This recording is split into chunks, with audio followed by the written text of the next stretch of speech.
dernier sujet dont on vous parle dans la veille du mois de septembre, eh bien, c'est le nouveau fonds biodiversité de Massif en non coté. Massif a annoncé il y a très récemment le lancement d'un nouveau fonds biodiversité, Terre et Vivant, de 50 millions d'euros, qui doit être investi dans des entreprises qui participent à la préservation de l'environnement et de la biodiversité. C'est un fonds article 8 qui va être géré par Swen Capital Partners, qui est un des asset managers du groupe, et qui comprend à la fois une poche d'investissement dans des fonds et une poche d'investissement en direct. Les thématiques ciblées sont l'alimentation durable, la gestion de l'eau et l'économie circulaire. Ce qu'on a trouvé intéressant dans ce nouveau fonds, déjà c'est un nouveau fonds biodiversité.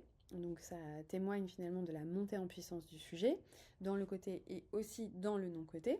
Deuxième chose qui nous a semblé extrêmement intéressante, c'est que ce fonds, en fait, il est en lien avec l'activité d'assurance de Massif. Je m'explique. Massif a publié en février dernier son plan stratégique pour les 2 années à venir. Et ce plan stratégique qu'on vous a remis ici, que vous pouvez consulter ici dans le détail, ce plan stratégique comprend 4 piliers. 1. Pouvoir d'achat et redistribution. 2. Climat et transition. 3. Liens et génération.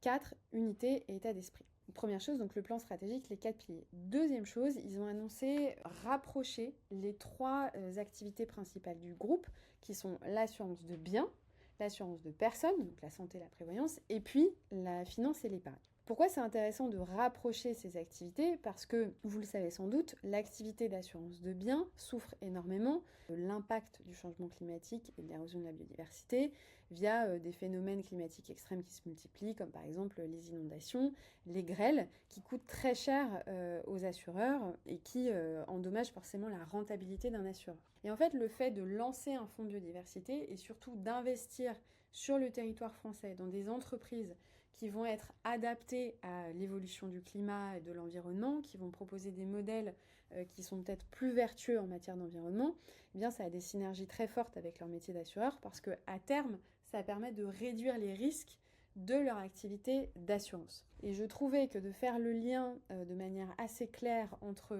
les investissements d'un côté et puis la transformation du métier d'assureur de l'autre était assez intéressante et donc était clairement porteuse de sens. Les questions qu'on s'est posées à propos de ce fonds, alors la première c'est la qualification SFDR, si on revient à nos sujets finances durables très terre à terre sur le plan réglementaire.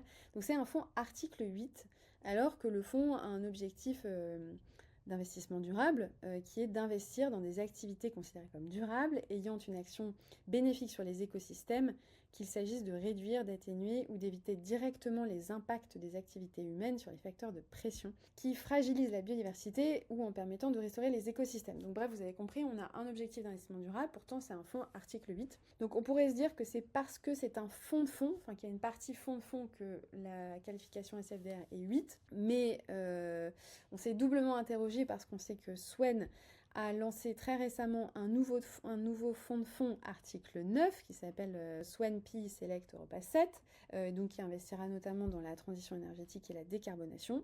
Donc on ne sait pas exactement pourquoi il est qualifié d'article 8. Voilà, donc en conclusion, fonds intéressant parce que un fonds qui a une poche investissement en fonds de fonds et investissement en direct, ce qui permet de quand même diversifier les investissements sous-jacents, première chose.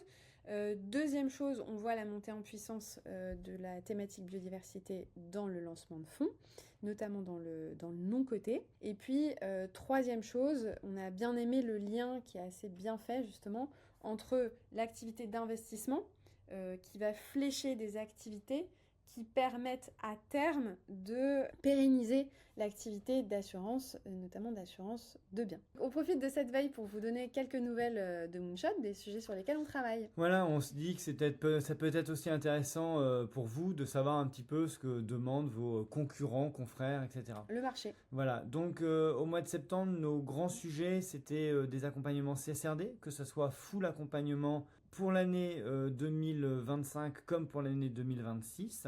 On a fait aussi quelques structurations de fonds, notamment en private equity, sur des thématiques particulières, environnementales et sociales. Et puis on voit aussi une thématique montée, qui est la distribution. Oui, exactement. La distribution, en particulier les banquiers privés, les CGP, les agents de compagnies d'assurance. Et donc, à cette occasion, ils revoient aussi leur gamme de produits. Et donc, ils essayent d'étayer leur offre de produits durables et de former justement leurs banquiers privés à la vente de ces produits durables. Ouais. On vous souhaite un excellent mois d'octobre et on vous dit à très bientôt. À bientôt.